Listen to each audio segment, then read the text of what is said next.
इस वीडियो में हम NCS-TLA में बिल्टी का इंदराज करना सीखेंगे। ये NCS-TLA का लॉगिन फॉर्म है। इसमें हम एडमिन का पासवर्ड टेस्ट एंटर करने के बाद शुरू का बटन दबाएंगे। यह NCS-TLA का मेन मेन्यू है। इसमें लेफ़्ट साइड पर एंट्रीज़ आ रही हैं, जिसमें सबसे पहला बटन बिल्टी के इंदराज का है। हम इसको क्लिक करते हैं। ये बिल्टी के इंदराज की स्क्रीन है। इसमें नीचे बटन्स में सबसे पहले नया का बटन है, फिर तरमीम, उसके बाद महफूज का बटन है, फिर delete, print, bill, cash memo और बंद का बटन है। इसके अलावा मेल बिल्टी, बिल्टी विदाउट अमाउंट, बिल्टी बाय कंसाइनी, बिल्टी बाय सेंडर के भी बटन है। हम नया बिल्टी का इंदराज करने के लिए नया का बटन दबाते हैं। ये बिल्टी के इंदराज का फॉर्म है। इसमें बिल्टी नंबर खुद ब खुद आ गया है और उसके बाद बाहवाला बिल्टी नंबर का ऑप्शन है। बाहवाला बिल्टी नंबर ज़ेली बिल्टी के लिए इस्तेमाल होता है, इसीलिए फ़िलहाल हम इसमें कुछ एंटर नहीं करेंगे। रेफरेंस नंबर गेट के नंबर वगैरह के लिए है, इसीलिए हम इसको भी फ़िलहाल छोड़ देते हैं। और हम यहाँ पे मुकाम चूज़ करते हैं इस माल का। कराची से लेके हम यहाँ पे कोई भी शहर चूज़ कर सकते हैं। उसके बाद किराए की कैफियत है।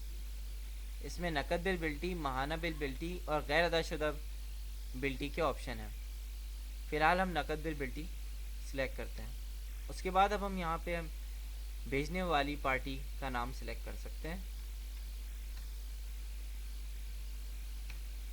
उसके बाद हम वसूल करने वाली पार्टी का नाम भी सिलेक्ट कर सकते हैं।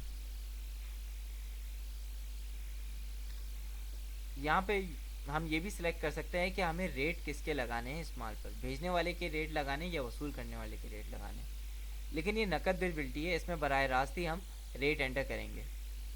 उसके बाद हम यहाँ से सिलेक्ट कर सकते हैं कि इसकी डिलीवरी कैसी है, गोदाम होम डिलीवरी है या फिर गुड्स ट्रांसपोर्ट अड्डे की है।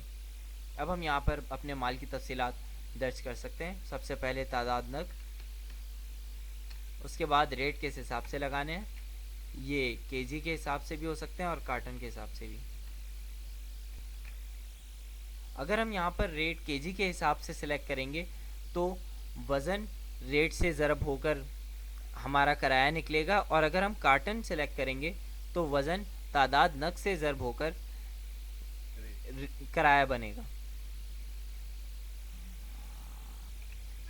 अगर हम कार्टन सिलेक्ट करेंगे तो रेट तादाद नग से मल्टीप्लाई होकर किराया बनेगा।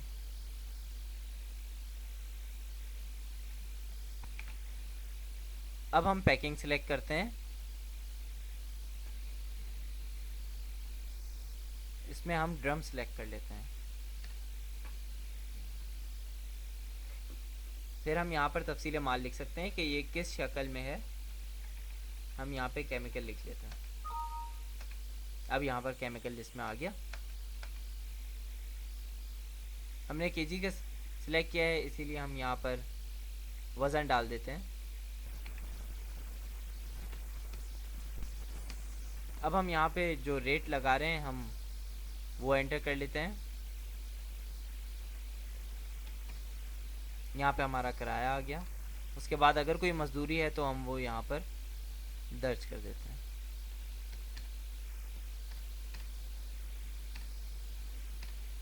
ये टोटल आ गया। फिर हम एंटर दबा दबा के नीचे आ सकते हैं। अब यहाँ पे अगर हमने कोई दीगर चार्जेस लगाने हैं तो हम वो भी लगा सकते हैं। हम यहाँ पे 350 रुपये लगा देते हैं। ये कुल रकम बन गई। और क्योंकि हमने ऊपर गुड्स ट्रांसपोर्ट सिलेक्ट किया था यहाँ पर, इसलिए नीचे इसने एड्रेस, पता और ले आया है। ये फ़ोन नंबर हमने दर्ज नहीं किया हुआ पीछे, इसीलिए यहाँ पर कुछ नहीं आया। अब नीचे महफूज का बटन पर एंटर करके हम इसे महफूज कर सकते हैं।